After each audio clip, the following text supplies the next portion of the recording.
Pujangga Manik lahir di Pakuan Pajajaran, ibu kota megah kerajaan Sunda di bawah bayang-bayang Gunung Salak. Ia adalah keturunan langsung dari garis bangsawan, dikenal sebagai Prabu Jaya Pakuan, seorang calon raja yang pandai, bijak, dan mahir sastra. Namun sejak usia muda, ia lebih suka menyepi di taman istana, membaca naskah-naskah kuno dan meresapi makna alam. Ia merasa seolah panggilan hidupnya bukan untuk berkuasa, tetapi untuk memahami kebenaran hakiki di balik kehidupan. Istana Pajajaran adalah pusat kemewahan. Dindingnya dihiasi ukiran emas dan batu mulia dari Gunung Padang, pelayannya ratusan, dan musik angklung mengiringi pagi hingga malam. Namun semua kemewahan itu tidak memikat hati Pujangga Manik. Ia lebih tertarik pada suara air sungai yang jernih dan desir angin yang membawa bau tanah basah. Di balik tembok istana, ia merasa terkekang. Jiwanya memanggil keluar, ke dunia luas yang belum dijamah, mencari makna kehidupan yang tak bisa ditemukan di atas singgasana. Suatu malam, ia duduk sendirian di pelataran candi keluarga, menatap rembulan yang tergantung penuh di langit Pajajaran. Dalam diamnya, ia mendengar bisikan dari hati yang terdalam, seakan bumi sendiri berbicara kepadanya. "Pergilah," kata suara itu dalam batin. "Tinggalkan nama, gelar, dan harta. Jadilah pengembara yang mencari cahaya, bukan mahkota." Suara itu membuat tubuhnya bergetar, bukan karena takut, tetapi karena ia tahu, malam itu adalah awal dari akhir kenyamanannya. Keesokan harinya, ia menemui ibunya. Perempuan tua itu adalah sosok yang penuh kasih dan sakti dalam ilmu batin. Ia mendengar permintaan putranya dengan tenang. Mata tuanya berkaca-kaca, tetapi ia tidak menangis. "Nak, jika itu jalanmu, pergilah," katanya sambil menyalami tangan putranya. "Tapi bawalah satu hal, jangan pernah melupakan asalmu. Kemuliaan bukan ada di istana, tapi dalam keluhuran jiwa." Ibu itu lalu memberinya tas kain berisi bekal dan tongkat kayu dari pohon sembukan, yang katanya pernah digunakan oleh nenek buyutnya dalam pengembaraan ke Gunung Gede. Tanpa upacara, tanpa iring-iringan, malam itu juga Pujangga Manik meninggalkan Pajajaran. Ia hanya meninggalkan secarik surat untuk para menteri dan abdinya, dengan tulisan tangan halus, "Jangan cari aku. Aku bukan menghindar, tetapi mencari. Jika aku kembali, aku bukan lagi Prabu Jaya Pakuan. Jika tidak, biarlah angin yang membawa kabar jiwaku." Ia menyusuri hutan yang dingin menuju arah timur, di mana fajar menyingsing lebih awal, dan perjalanan spiritualnya dimulai. Hutan pertama yang dilaluinya adalah Alas Lowong Larang, tempat yang konon dihuni makhluk halus dan harimau putih penjaga kerajaan gaib. Namun Pujangga Manik tak gentar. Ia melangkah dengan tenang, membaca doa dalam bahasa Sanskerta, mengingat pelajaran dari kitab Dharma Sastra yang diajarkan gurunya di istana. Burung hantu memekik dari kejauhan, namun tidak menggoyahkan langkahnya. Dalam kesunyian hutan, ia merasa lebih hidup dibanding saat berada di tengah pesta kenegaraan. Di tengah perjalanan, ia bertemu seorang kakek berjubah abu-abu yang sedang memancing di sungai kecil. "Wahai pengembara," tanya si kakek, "kemana arah kakimu membawa?" Pujangga Manik menunduk hormat dan menjawab, "Saya tidak tahu. Saya hanya mengikuti panggilan batin." Si kakek tersenyum, lalu memberinya sebungkus daun berisi nasi dan ikan kering. "Bukan tujuanmu yang penting, tapi keikhlasanmu dalam berjalan," katanya. "Teruskan, sungai ini akan membawamu ke kota yang penuh bayang-bayang masa lalu." Sungai itu adalah Sungai Ciliwung, yang kemudian membelah wilayah Sunda hingga ke arah timur. Pujangga Manik mengikuti alirannya dengan berjalan kaki, kadang menumpang rakit, kadang melompat dari batu ke batu. Ia mencatat semua yang dilaluinya dalam hati, jenis pohon, warna tanah, bunyi air, hingga nama-nama kampung yang tak ia kenal.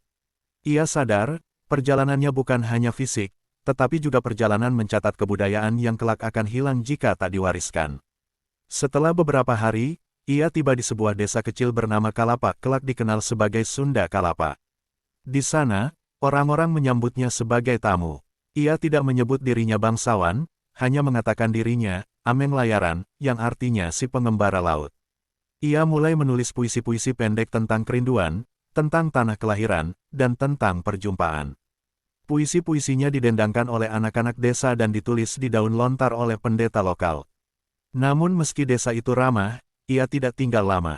Malam harinya, ia melihat bulan yang sama seperti ketika ia meninggalkan istana. Ia merasa dipanggil untuk terus berjalan ke timur, menembus batas Sunda dan menuju tanah-tanah yang belum pernah dilihatnya. Sebelum pergi, ia memberikan satu puisi kepada anak-anak desa. Jika kau tak mengenal asal-usulmu, kau takkan pernah tahu arah pulang. Tapi jika kau berjalan dengan cinta, bahkan bumi pun menjadi sahabat sejatimu. Dari Kalapa, Pujangga Manik melanjutkan perjalanannya ke arah timur melintasi tanah-tanah lembah dan perbukitan yang kini dikenal sebagai Karawang dan Cirebon. Setiap langkahnya terasa berat karena ia meninggalkan tanah kelahiran, tetapi sekaligus ringan karena jiwanya semakin bebas. Di sepanjang jalan, ia mencatat nama-nama desa dan sungai dalam kitab daun lontarnya, seperti Citarum, Cipamali, dan Pamanukan. Ia percaya bahwa menulis adalah bagian dari ziarah batin, setiap huruf adalah doa, setiap bait adalah jalan pulang. Cipamali, ia berhenti beberapa hari di sebuah wihara kecil yang dijaga oleh para resi dari perguruan kuno. Para resi itu mengajaknya berdiskusi tentang dunia, tentang tubuh, dan tentang jiwa. Disinilah Pujangga Manik mulai menyadari bahwa pencarian spiritual tidak harus melalui kesendirian saja, tetapi juga melalui dialog dan pembelajaran. Ia menyampaikan pandangannya bahwa kebenaran sejati adalah kesadaran akan kefanaan, bahwa semua yang berwujud akan sirna, tetapi yang dicatat dalam batin akan abadi. Salah satu resi, yang bernama Guru Tapak Windu, berkata padanya, "Wahai anak raja yang memilih jalan sunyi, engkau sedang menulis ulang takdir bangsamu. Kau bukan hanya berjalan sebagai satu manusia, tapi kau sedang membuka jalan untuk anak cucu memahami dari mana mereka datang." Pujangga Manik menunduk dan terharu. Ia tidak pernah berpikir bahwa perjalanannya akan menjadi catatan sejarah kelak. Tapi ia tahu satu hal, ia tidak boleh kembali sebelum cahaya dalam hatinya benar-benar terang. Dari Cipamali, ia melanjutkan perjalanan ke Pamalang, daerah yang saat itu sudah dipengaruhi oleh tradisi Hindu-Buddha dari timur dan campuran budaya pesisir utara. Di sana, ia menyaksikan upacara-upacara unik yang berbeda dari adat Sunda. Ia melihat bagaimana masyarakat memuja dewa laut dan sekaligus melakukan sembahyang di candi. Ia menulis pengamatannya dengan cermat, tanpa menghakimi. Baginya, semua budaya adalah cermin Tuhan yang memantulkan wajah berbeda, tapi berasal dari sumber yang sama. Di sebuah pantai sunyi di Pamalang, ia duduk memandangi laut luas. Ia tahu, perjalanan daratnya akan segera berakhir, dan perjalanan laut akan dimulai. Ia merasa kecil di hadapan ombak yang tak henti menggulung. Inilah kehidupan, katanya dalam hati. Ia datang dan pergi. Tapi seperti laut, ia menyimpan kedalaman yang tak terukur. Malam itu, ia memutuskan untuk menyeberang ke timur menggunakan kapal niaga yang menuju pelabuhan Jepara. Angin membawa jiwanya, dan laut menjadi guru barunya.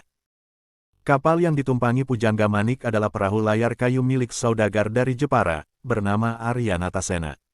Kapal itu mengangkut rempah, kain tenun, dan kerajinan logam dari Pamalang untuk ditukar dengan kerajinan ukir dari wilayah pesisir utara Jawa. Selama perjalanan laut, Pujangga Manik duduk di dek paling belakang, menghadap laut lepas. Ia mencatat bentuk ombak, arah angin, warna air, dan pergerakan bintang malam. Semua itu ia anggap sebagai bagian dari ilmu yang tidak tertulis dalam kitab kerajaan. Selama seminggu pelayaran, ia berpuasa dan bermeditasi, hanya meminum air kelapa dan makan sedikit nasi ketan yang dibawanya sejak dari hutan Cipamali. Para awak kapal semula menganggapnya orang aneh, tetapi ketika mereka mendengar puisi-puisinya yang dilantunkan saat senja, mereka terdiam. Angin timur berembus dari tanah tua, membawa rindu dari akar nenek moyangku, demikian salah satu bait yang ia bacakan. Saudagar Arya Natasena sendiri mulai menghormatinya, dan bahkan meminta tulisan tangannya sebagai jimat pelindung kapal. Ketika kapal merapat di pelabuhan Jepara, Pujangga Manik turun dengan pakaian lusuh namun bersih. Ia segera menuju arah barat daya, mendengar kabar bahwa di dataran tinggi terdapat biara tua tempat para pujangga dan brahmana berkumpul.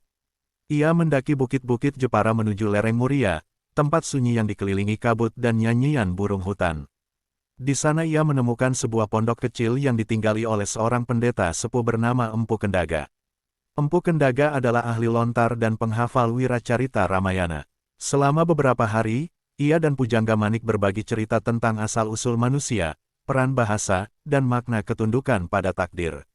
Pujangga Manik menunjukkan catatan perjalanannya, dan sang empu tercengang. "Catatanmu adalah pusaka," katanya. "Kelak, jika semua ini hilang, tulisanmu akan jadi pintu ke masa silam." Mereka menghabiskan malam menyalin manuskrip dan mendiskusikan ayat-ayat kakawin dalam suasana hening diterangi pelita minyak jarak. Sebelum berpisah, Empu Kendaga memberikan sehelai kertas daun lontar bertuliskan mantra pelindung, serta cincin kayu jati tua dari altar wihara. Pergilah lebih jauh, kata sang empu. Di tanah Mataram, ada raja yang mencintai sastra, mungkin engkau bisa memahami makna kerajaan bukan dari kekuasaan, tapi dari hati rakyatnya. Pujangga Manik menunduk hormat, menyimpan cincin itu dalam kantong kainnya, lalu melanjutkan perjalanan ke selatan, menuju pusat tanah Jawa, ke wilayah yang kelak dikenal sebagai Yogyakarta. Langkah Pujangga Manik menuju tanah Mataram ditemani rintik hujan pertama di musim rendeng. Ia menyusuri lereng gunung merbabu dengan tubuh basah kuyup, namun hatinya tetap menyala.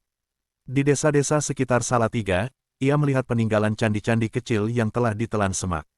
Ia sempat bermalam di pelataran Candi Gedong Songo, mendengar suara angin bersiul lewat celah batu. Ia menulis dalam catatannya, setiap batu adalah kitab. Ia diam, tapi mengajar. Di Lembah Kedu, ia menyaksikan ketakjuban arsitektur manusia pada Candi Borobudur. Ia mengelilinginya searah jarum jam seperti peziarah, dari kaki hingga puncak stupa.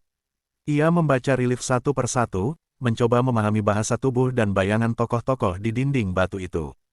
Ini bukan candi, katanya dalam hati. Ini jiwa manusia yang dibekukan dalam batu. Saat duduk di puncak, ia menulis puisi. Aku melihat diriku di antara batu, dan batu melihat diriku tanpa menilai. Maka kami jadi kawan yang tidak menuntut. Di Magelang, ia bertemu para Brahmana dari keluarga Shailendra keturunan terakhir, yang masih menjaga tradisi wiracarita dan kebatinan leluhur. Mereka menyambutnya sebagai sesama penulis dan pemuja makna. Di sana, ia mengajarkan bahasa Sunda kuno, sementara mereka mengajarkannya bahasa Jawa kuno. Dialog antar budaya itu menyalakan semangat baru dalam dirinya, bahwa Nusantara adalah samudera pengetahuan yang tak bisa dimiliki satu kerajaan, tapi harus dibagikan dalam persaudaraan antar pulau. Dari Magelang, ia melanjutkan perjalanan ke selatan menuju dataran Mataram Lama, tanah yang pernah diperintah Sanjaya dan Balitung. Ia mengunjungi reruntuhan istana tua dan mendengar cerita rakyat tentang raja yang adil tapi wafat dalam keheningan. Ia mendengarkan kisah bukan hanya dari kitab, tapi dari nyanyian petani, dongeng tukang kayu, dan kidung para perempuan penenun. Semua itu ia catat dengan cermat, bukan karena ingin terkenal, tapi karena takut bahwa jika tidak ditulis, semuanya akan hilang di telan waktu. Di sebuah desa kecil di kaki Gunung Kidul, ia bertemu seorang gadis buta yang mahir mendendangkan tembang. Gadis itu bernama Diah Raras, dan nyanyiannya seperti air yang mengalir dari batu. Mereka mengobrol setiap malam di bawah bulan. Raras berkata, aku memang tidak melihat dunia, tapi aku bisa merasakannya lewat lagu. Pujangga Manik termenung. Malam itu, ia sadar, selama ini ia mencari cahaya di luar, padahal yang paling terang justru datang dari dalam. Diah Raras mengajarkannya bahwa buta tidak berarti gelap, dan melihat tidak selalu berarti terang. Setelah berhari-hari tinggal di kaki Gunung Kidul, Pujangga Manik pamit dari Diah Raras dan melanjutkan perjalanan menuju timur. Ia meninggalkan tempat itu dengan perasaan berat, tetapi juga dengan pemahaman baru, bahwa cahaya bisa ditemukan di mana saja, bahkan di balik gelapnya mata. Dengan membawa tembang Raras dalam hatinya, ia melewati hutan-hutan yang jarang dilalui manusia, menyusuri jalan kecil yang mengarah ke pesisir selatan tanah Jawa. Di pantai Sadeng, ia bertemu para nelayan yang sedang memperbaiki jaring robek. Mereka mengundangnya bermalam di gubuk sederhana. Di sana, ia mendengar kisah tentang Dewa Baruna yang menjaga laut, serta mitos tentang perahu-perahu yang hilang ditelan pusaran arus selatan. Pujangga Manik menuliskan semuanya dalam catatan, menyadari bahwa setiap tempat punya sistem kepercayaannya sendiri. Ia tidak menghakimi, tapi merangkulnya sebagai bagian dari mozaik Nusantara yang luas dan dalam. Para nelayan memperkenalkan Pujangga Manik pada pelaut asal Tuban yang sedang berlabuh di Sadeng. Namanya Mali Hasan, seorang pedagang dan peziarah. Ia memakai jubah putih dan berbicara lembut, dengan mata yang memancarkan kedamaian. Mereka berdiskusi lama di tepi pantai. Hasan mengenalkan Pujangga Manik pada ajaran Islam awal, tentang tauhid, tentang Nabi Ibrahim yang meninggalkan rumah demi kebenaran, dan tentang hijrah yang dilakukan demi cahaya batin.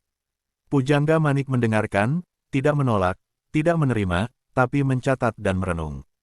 Malam itu, di bawah langit penuh bintang, Pujangga Manik menulis. Bumi ini bukan hanya jalan dan pohon, tetapi juga keyakinan dan keraguan yang saling bergandengan. Aku bukan tukang pilih agama, aku hanya tukang dengar suara hati. Ia mulai melihat bahwa ajaran-ajaran besar tidak saling bertentangan, tetapi semua menunjuk pada satu hal, ketundukan pada Yang Maha Tunggal, dengan jalan yang berbeda-beda. Malam itu, laut terasa tenang, dan langit menjadi kitab terbuka. Ma'ali Hasan memberinya hadiah, sebuah surban tipis berwarna krem dan segenggam garam laut yang telah diberkati. Lanjutkan perjalananmu, wahai penulis cahaya, katanya. Jika engkau sampai di tanah Madura, carilah seorang guru bernama Syekh Jumadil Kubro. Ia mengajarkan Islam kepada para raja, tapi hatinya seperti sungai, tenang, namun mengalirkan kekuatan. Pujangga Manik menunduk hormat, dan untuk pertama kalinya, ia memeluk seorang guru bukan dari kerajaannya, tapi dari dunia yang selama ini hanya ia dengar dalam cerita-cerita lintas pantai.